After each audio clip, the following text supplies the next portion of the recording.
بسم اللہ الرحمن الرحیم۔ الحمدللہ، میں مرکز اہل سنت بریلی شریف کا جاروب کش، مسلک اعلیٰ حضرت کا پابند اور اسی مرکز کا مرید بھی ہوں۔ مرکز کے خلاف توہین آمیز کلمات کہنا، بولنا، سننا تو دور کی بات، سوچ بھی نہیں سکتا۔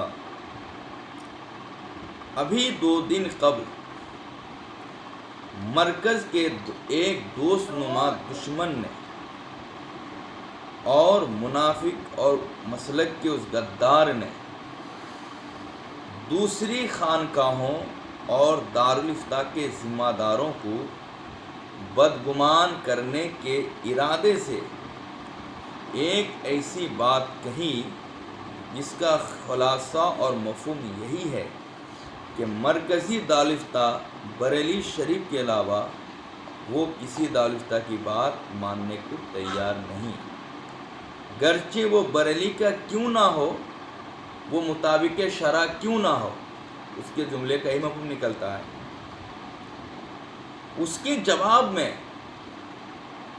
میں نے کہا کہ بریلی کیا ہے، بریلی کے فتوے کا مطلب کیا ہے۔ اس سے میری مراد صرف یہی تھی کہ کیا بریلی کا مسلک یہی ہے۔ واللہ باللہ تاللہ رب اعلیٰ کی قسم، اس کے علاوہ میرا کوئی دوسرا مطلب اور مقصد نہیں تھا۔ لیکن اس کلمہ گو نے بات میری کٹ کر دی، وضاحت طلب کیے بغیر صرف اسی جملے کو عام کیا، بریلی کیا ہے۔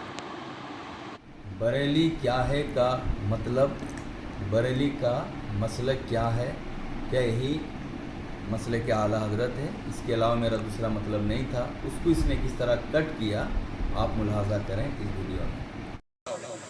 ہم بریلی کے فتویٰ ماننے والے ہیں۔ اگر آپ لکھا گیا ہے، سنو آپ کی بات یہ بریلی کیا ہے، بریلی کیا ہے، یہ بریلی کیا ہے، یہ اس سے میرا تو کچھ نہیں بگڑا اور بگڑے گا بھی نہیں، لیکن اس سے پتہ چل گیا کہ یہود و نصارہ سے یقیناً اس معاملے میں اس کی بھائی چارگی ہے۔ آپ جانتے ہیں اس بدنما، داغ، گندم نما جو فروش منافق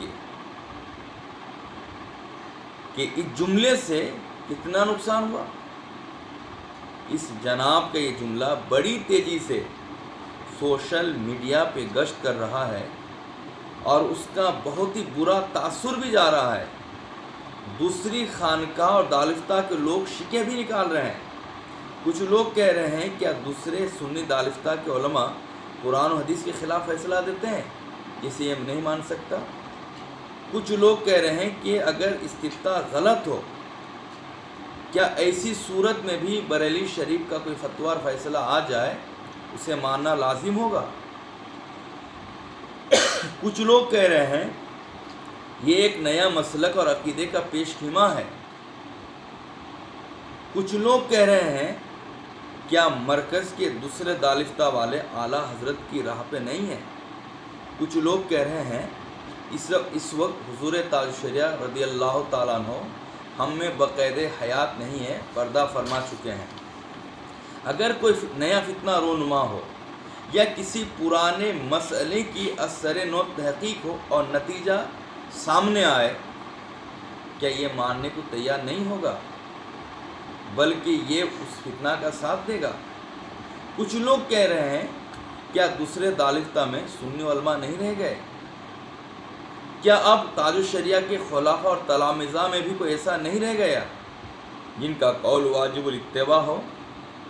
میں اس گمنام جاہل سے کہتا ہوں آئندہ ایسا جملہ نہ کہنا جس سے اغیار اور معاندین کو